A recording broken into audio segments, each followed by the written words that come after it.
3 aviones privados, un caserón al sur de la Ciudad de México, 6 vehículos blindados de lujo y el nombre de una alcaldesa de Morena apareciendo en documentos que nadie debería tener. Todo esto no comenzó con una operación policial planificada durante meses, comenzó con una foto en redes sociales. Eso es lo que hace tan perturbador este caso, porque lo que parecía una simple publicación de los hijos de una funcionaria pública terminó siendo el primer hilo de una madeja que al jalarla dejó al descubierto algo mucho más grande de lo que cualquiera esperaba. Esta mañana el secretario de Seguridad y Protección Ciudadana, Omar García Harfuch, confirmó la incautación de 3 aeronaves privadas vinculadas directamente a Fabiola Ricci, la alcaldesa de San Cristóbal de las Casas en Chiapas, quien ya se encontraba detenida desde el día anterior. Y lo que se encontró dentro de ese caserón en una zona exclusiva al sur de la capital no solamente confirma las sospechas iniciales, las supera por mucho. Quédate hasta el final de este video porque hay detalles en esta historia que todavía no han sido cubiertos con profundidad y que cambian completamente la forma en que debes entender este caso. Todo arrancó de la manera más inesperada, no con un informante, no con una investigación de inteligencia de años. Arrancó con publicaciones en redes sociales. Los hijos de Fabiola Ricci comenzaron a aparecer en fotografías que circularon primero entre usuarios comunes y luego llegaron a periodistas y analistas. Las imágenes mostraban algo que resultaba difícil de ignorar. Autos de alta gama, ropa de marca, viajes a lugares costosos, accesorios caros, el tipo de vida que en teoría no encaja con el salario de ninguna funcionaria municipal en México. En un primer momento, muchos lo pasaron por alto. Las redes sociales están llenas de gente mostrando cosas, pero conforme las imágenes comenzaron a circular más ampliamente, empezó a generarse algo que en los últimos años se ha vuelto una herramienta poderosa de escrutinio público. Investigación colectiva. Personas comunes sin acceso a expedientes ni bases de datos comenzaron a hacer algo tan simple como comparar cuánto gana una alcaldesa en un municipio como San Cristóbal, cuánto cuestan esos autos, esos viajes, esa ropa. Y cuando los números empezaron a no cerrar, las preguntas se volvieron más serias. Según registros públicos, el salario mensual de una presidenta municipal en un municipio de ese tamaño en Chiapas puede rondar los 100,000 pesos. Es un ingreso significativo dentro del contexto de la administración pública local, no hay que minimizarlo. Pero cuando alguien empieza a hacer cálculos básicos, a sumar lo que costaría mantener ese estilo de vida durante un mes, durante un año, durante un mandato completo, el resultado no cuadra. No cuadra ni de cerca. Lo que comenzó como un debate en redes sociales se convirtió en algo más formal cuando los medios de comunicación empezaron a darle seguimiento al caso. Y fue entonces cuando apareció el primer elemento que cambió el nivel de todo esto. Quiero que entiendas bien lo que te voy a explicar ahora, porque es el punto donde esta historia deja de ser un escándalo de redes sociales y se convierte en una investigación de alto nivel. Dentro de una serie de documentos que comenzaron a filtrarse a través de distintas fuentes vinculadas a la Secretaría de Seguridad y la Unidad de Inteligencia Financiera, apareció algo que en México ya tiene nombre conocido, una lista de pagos irregulares. Para los que no están familiarizados con el término, este tipo de registro es básicamente un documento donde aparecen nombres de personas que, según la información contenida ahí, habrían recibido dinero o beneficios a cambio de proteger, facilitar o simplemente mirar para otro lado frente a operaciones de grupos al margen de la ley. Estos documentos no son nuevos, han aparecido en otros casos de alto impacto. La diferencia es quién aparece en ellos y en qué contexto. Porque cuando los investigadores comenzaron a revisar este documento en particular, uno de los nombres que encontraron fue el de Fabiola Ricci. Eso fue el detonador. A partir de ese momento, la investigación pasó a otro nivel completamente distinto. Ya no se trataba de sospechas basadas en fotografías.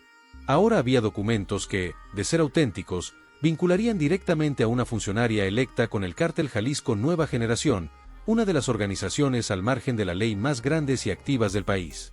¿Cómo siguieron los investigadores a partir de ahí? De la manera en que siempre se sigue el dinero. Equipos especializados de la Unidad de Inteligencia Financiera comenzaron a revisar los movimientos bancarios vinculados al entorno de Ricci. No solamente sus cuentas personales, también las cuentas de personas cercanas, familiares, socios, empresas registradas a su nombre o al de terceros identificados en los documentos filtrados. Lo que encontraron fue exactamente lo que las sospechas iniciales sugerían, transferencias que no podían explicarse con ingresos legítimos.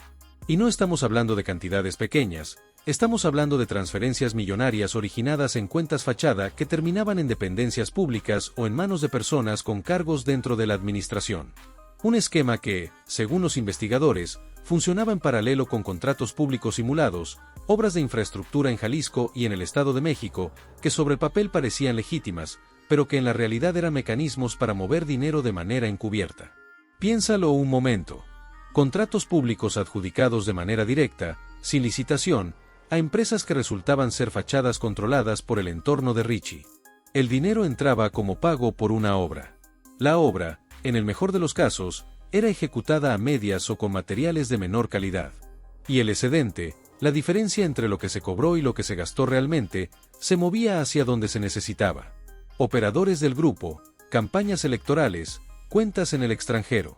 Este es el tipo de corrupción que resulta más difícil de detectar, porque tiene una apariencia completamente legal desde afuera. Una factura, un contrato, una empresa con nombre y registro fiscal, todo en orden, al menos en la superficie.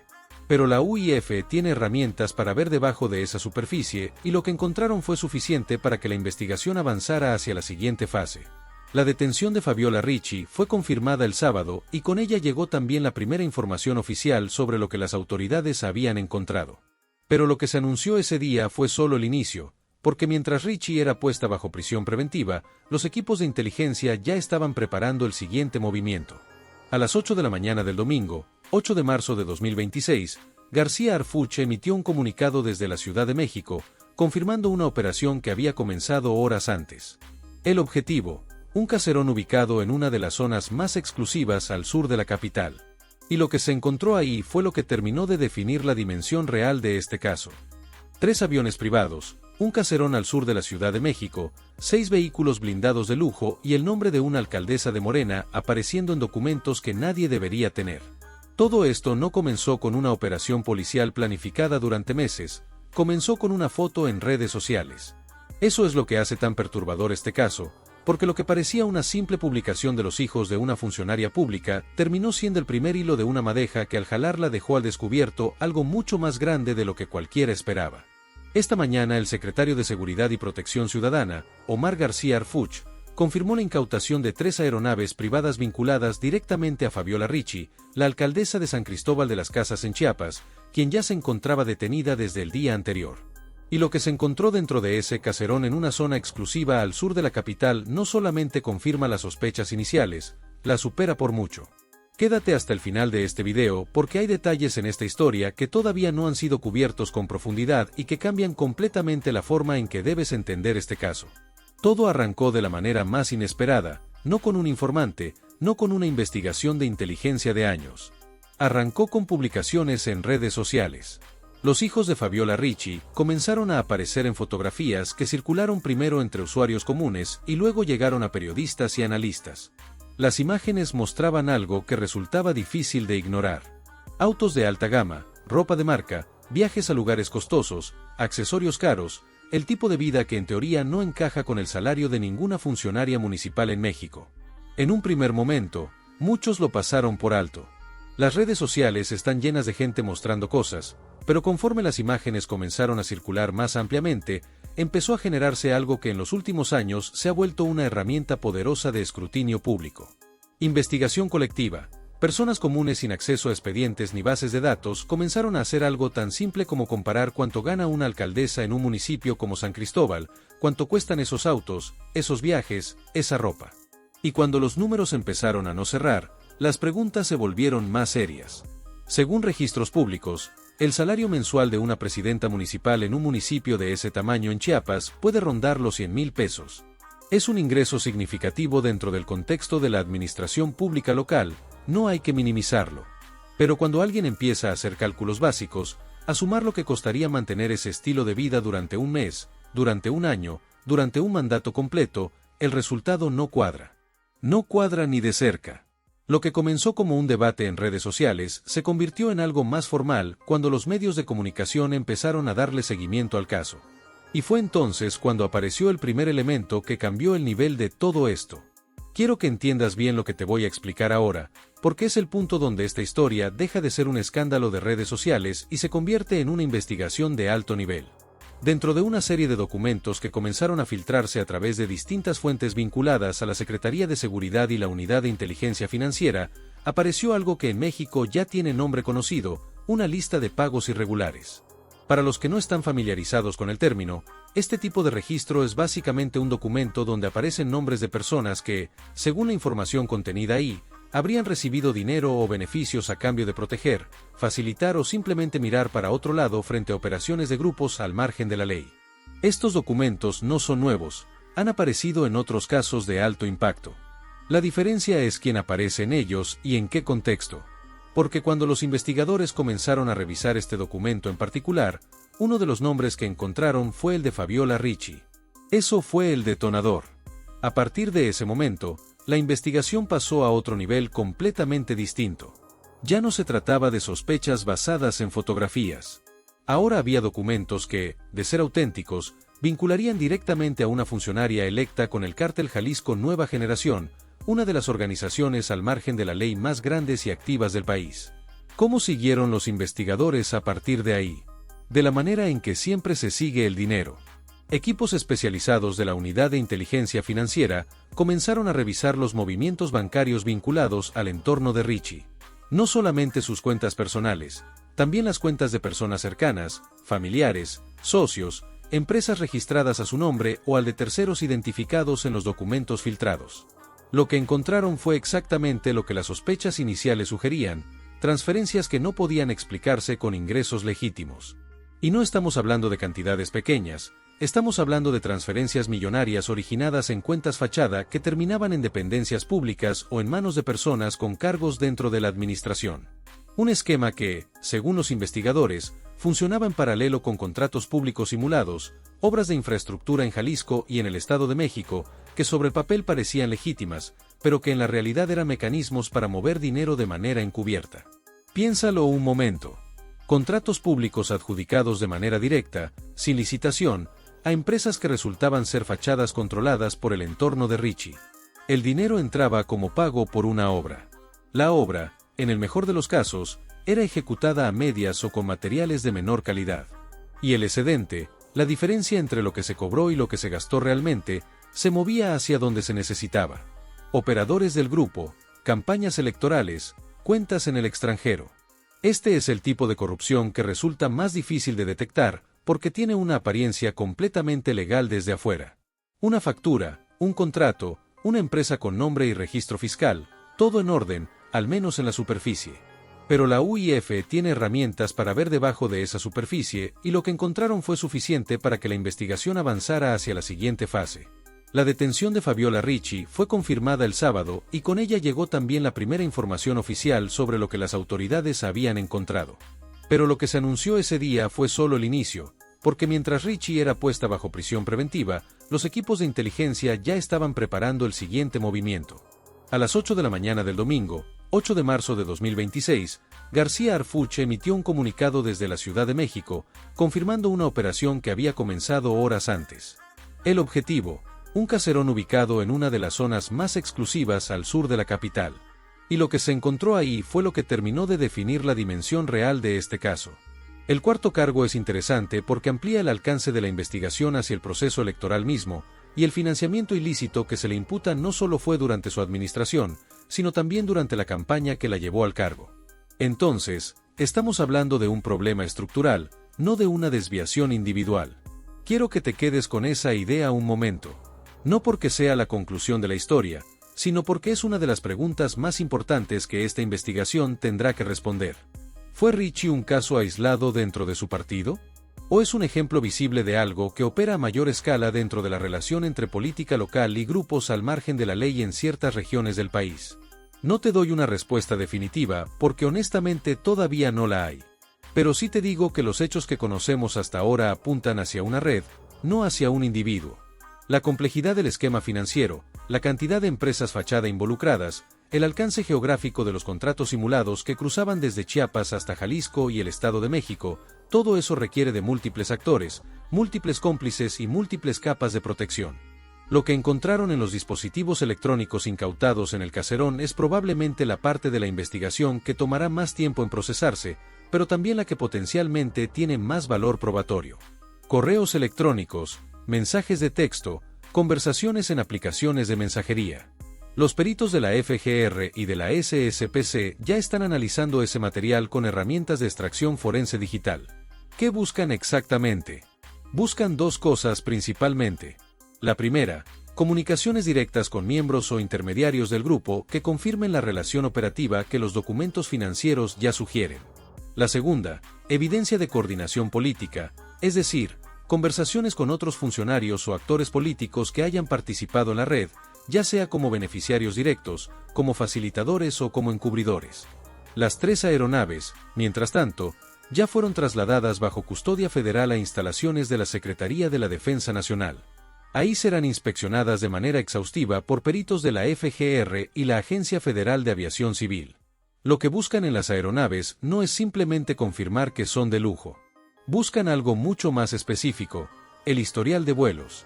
Cada aeronave comercial o privada que opera en México deja un registro. Puede ser incompleto, puede haber intentos de manipularlo, pero existe. La AFAC tiene acceso a esos datos y los peritos van a cruzar los registros de vuelo de las 3 aeronaves con las fechas y rutas que aparecen en las investigaciones de inteligencia previas. Si esos vuelos coinciden con operaciones documentadas del grupo, con traslados de recursos o con movimientos de personas vinculadas a la organización, se vuelven evidencia directa de participación activa en actividades al margen de la ley, no solo de corrupción pasiva. Esa distinción importa mucho en términos legales.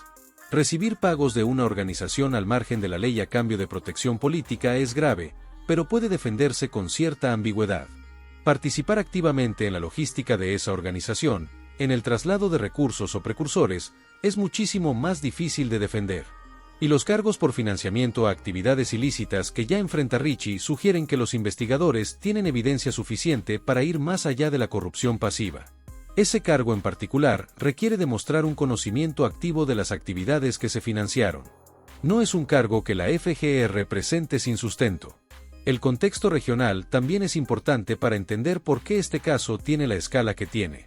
El CJNG no es solamente una organización activa en Jalisco, aunque ese sea su nombre.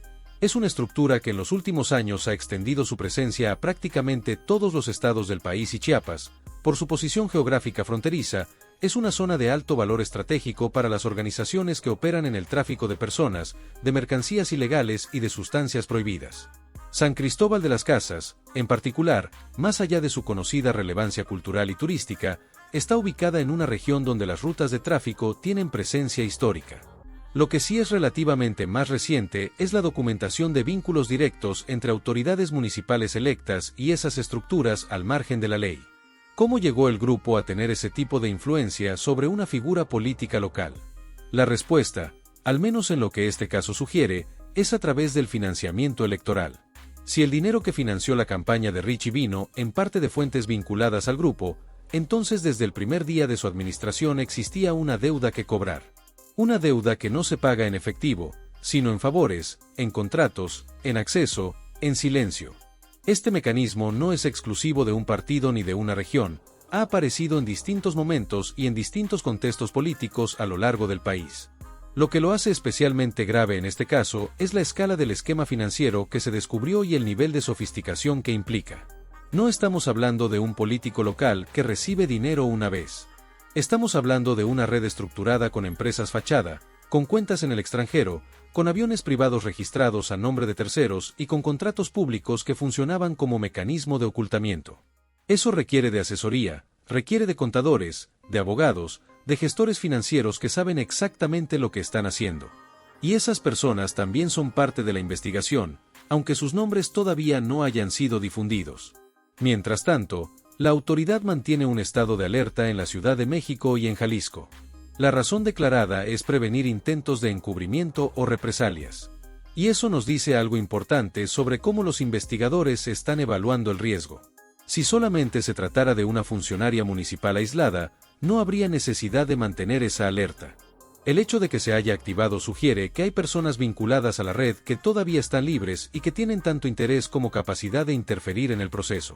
La FGR, según la información que se ha dado a conocer, ya está avanzando en procesos contra funcionarios y exfuncionarios que aparecen en los documentos filtrados.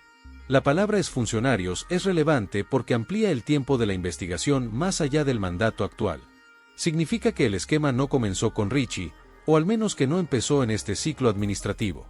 Lo que se descubrió puede tener raíces en administraciones anteriores, en redes que llevan más tiempo operando de lo que el caso visible sugiere.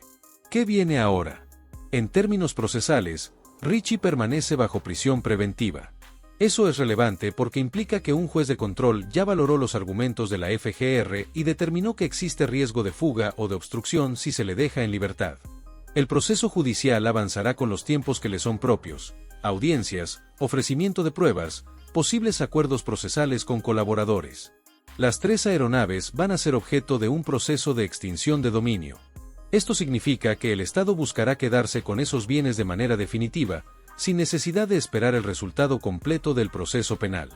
La extinción de dominio opera sobre la base de demostrar que los bienes tienen origen ilícito o que fueron utilizados para actividades delictivas, y en este caso la evidencia inicial parece suficientemente sólida. Lo mismo aplica para el caserón, los vehículos blindados y los demás bienes incautados durante el cateo. Si el proceso de extinción de dominio prospera, esos activos pasarán al Estado y podrán ser utilizados para programas públicos o simplemente retirados del circuito que los generó. Los dispositivos electrónicos y los documentos contables serán procesados con mayor detención por los equipos de peritos. Ese análisis puede tomar semanas o meses y, dependiendo de lo que encuentren, puede generar nuevas órdenes de aprehensión o de cateo.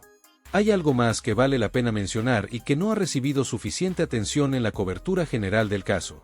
La filtración controlada de evidencia que realizó la SSPC no es solamente una táctica procesal, es también un mensaje político. Cuando una dependencia del gobierno federal decide hacer pública parte de una investigación en curso antes de que los tribunales hayan resuelto, está eligiendo deliberadamente poner la información en manos de la sociedad. Esa decisión tiene un costo legal, puede complicar ciertas partes del proceso, pero tiene un beneficio político y social claro. Hace casi imposible que el caso sea archivado sin consecuencias visibles. Si la evidencia ya está en el dominio público, si los audios ya circularon, si los estados de cuenta ya fueron publicados, entonces cualquier decisión judicial que favorezca a la imputada sin una justificación sólida va a enfrentar un escrutinio enorme. La transparencia forzada como instrumento de rendición de cuentas. ¿Es eso siempre la manera correcta de proceder? Esa es una pregunta legítima. Hay argumentos serios sobre la presunción de inocencia y los riesgos de juicios mediáticos. Pero en un contexto donde la corrupción de alto nivel ha escapado históricamente de consecuencias legales precisamente a través de la discreción y la opacidad del proceso, hay una lógica en la estrategia opuesta. Lo que sí es claro es que García Harfuch no está improvisando. Las operaciones de los últimos días, desde la detención inicial de Ricci hasta el cateo del caserón y la incautación de los aviones, tienen una coherencia que sugiere trabajo de inteligencia de mediano plazo. No se arma un operativo de esa magnitud de un día para el otro. La información sobre el hangar, las aeronaves, las empresas fachada, los contratos, todo eso requirió tiempo de construcción. Lo que el caso de Fabiola Ricci pone sobre la mesa, más allá de los detalles específicos de su situación personal, es una pregunta que México lleva mucho tiempo intentando responder. ¿Hasta dónde llega la penetración de los grupos al margen de la ley y en la estructura política del país? No es una pregunta retórica, es una pregunta con respuestas concretas que los investigadores están intentando documentar caso por caso. Y cada caso que llega a los tribunales con evidencia sólida, cada proceso que termina en condena o en extinción de dominio, es un fragmento de respuesta. 3 aviones privados, un caserón en el sur de la capital, cuentas en el extranjero, empresas fachada que cruzaban 3 estados, contratos públicos utilizados como mecanismo de ocultamiento y al final de todo ese hilo, el nombre de una alcaldesa que empezó a aparecer en las noticias porque sus hijos publicaron fotos de unos autos en redes sociales.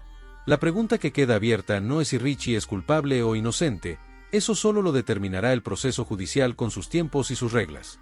La pregunta que queda abierta es: ¿cuántos casos similares existen en el país que todavía no tienen una publicación viral de por medio que los detone? ¿Cuántas redes de ese tipo operan todavía sin que nadie haya jalado el hilo correcto? ¿Crees que este es un caso aislado o que hay más redes así funcionando en este momento en México? Déjame tu respuesta en los comentarios.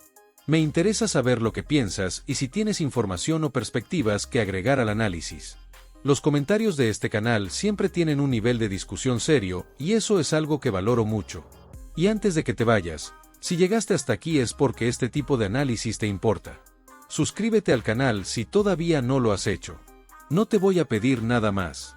Con ese clic es suficiente para que sigamos construyendo este espacio juntos. Cada suscripción cuenta y nos permite seguir cubriendo estos casos con la profundidad que merecen. Nos vemos en el próximo.